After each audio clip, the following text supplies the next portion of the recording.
And the world's tallest land animal, the giraffe, is at risk of extinction, would you believe? Quite a leap from being previously seen as a species of least concern on the endangered list. We will explore what scientists are saying about the risks to our long-necked friends. A big part of this story is about habitat. How do you think we can better share space with the world's wildlife? Connect with us on Twitter with the hashtag AJNewsGrid. Interesting, wasn't it, Leah? I can only imagine that people have got plenty to say about it online.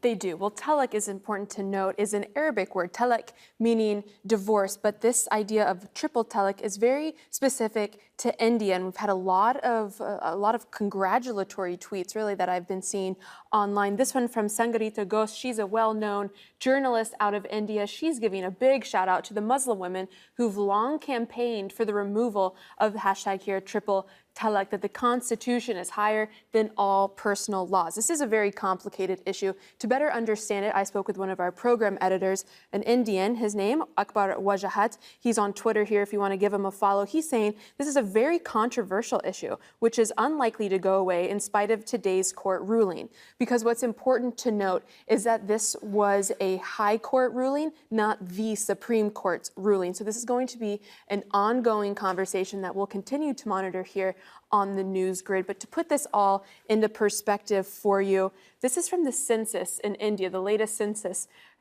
Christians and Buddhists have a higher divorce rate than Muslims. Muslims don't even rank in the well, they're only in the top 3, but they're not the #1 religious group to file for divorce. This is an ongoing conversation across many platforms, but this one specific to Muslims here, a minority group of Muslims in India. But the conversation is ongoing. We would love to hear from you. You can use the hashtag AJNewsGrid or write to me directly at Leah Harding, AJE.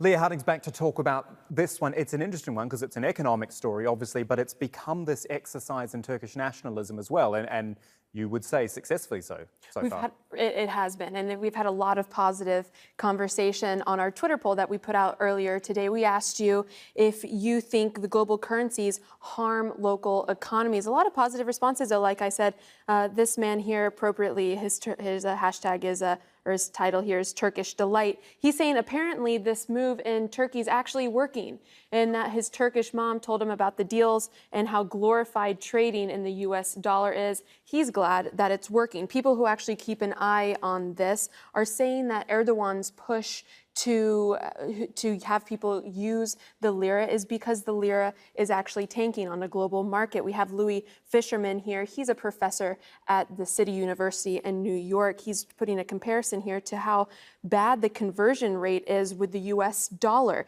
But if you do have an eye on the lira and its worth, it has been tanking since September. And this graph here, taking you all the way back to 2008, you can see with some ups and downs there along the way, but predominantly a downslide all the way to where we are in 2016, nearly 2017. But it's interesting to note that if you have a look at just the last few days tracking the lira, since President Erdogan made this announcement encouraging Turks to use the lira over foreign currencies, that was on December 2nd. Since then, there's been a little bit of an uptick in the value of the lira. Some folks have really jumped on board with this. This man here in Ankara, in the capital of Turkey, he is giving away a kilo of his anchovies here if you bring in a money slip, a receipt, proving that you exchanged $100 into lira. So a lot of people are really, really excited about this and are using it to pump their local businesses, local economies. Let us know what you think. Of course,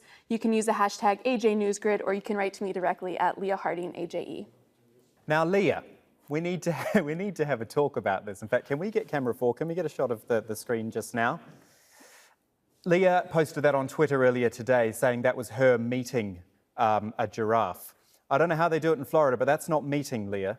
This wasn't in Florida. This was in Kenya when I visited. I don't care where it was. What are you doing? I was 12 in Kenya. Posted this picture earlier today. I love giraffes, and if you do, this latest statistics are really, really troubling. Their numbers are going down, and they continue to go down.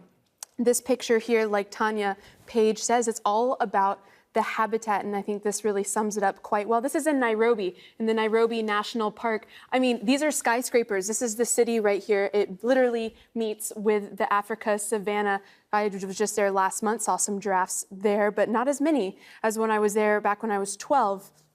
It's just an ongoing issue here, and we wanted to ask you, we did on Twitter, if you think something specifically needs to be done to help address the decline in giraffes. And here Lucy said, we need birth control. The problem here are people. We need to have less people in order to have more giraffes. She makes a very, very interesting point here. The reason we're talking about giraffes today is because they are the only mammal on this red list, this list towards extinction. But there are a lot of birds on there as well. A majority of them are birds. This African gray, you see them in pet stores a lot, but you don't see them in the wild very often. They're very close to extinction. But there is some good news on that report that I read. This bullfinch here, he's doing quite well. If you care about these stories, if they interest you, I found some good tweets online, Bird Life. They're great to follow. And you can follow our conversation with hashtag AJNewsGrid. And more giraffe pictures, please, Leah, if you could. Fantastic. Thank you, Leah.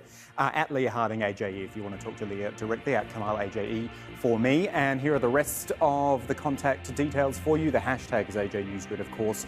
On Twitter, at AJ English, to keep in touch with our polls and our tweets there. Facebook.com/AJNewsGrid is a great way to watch the show and to comment while you're watching.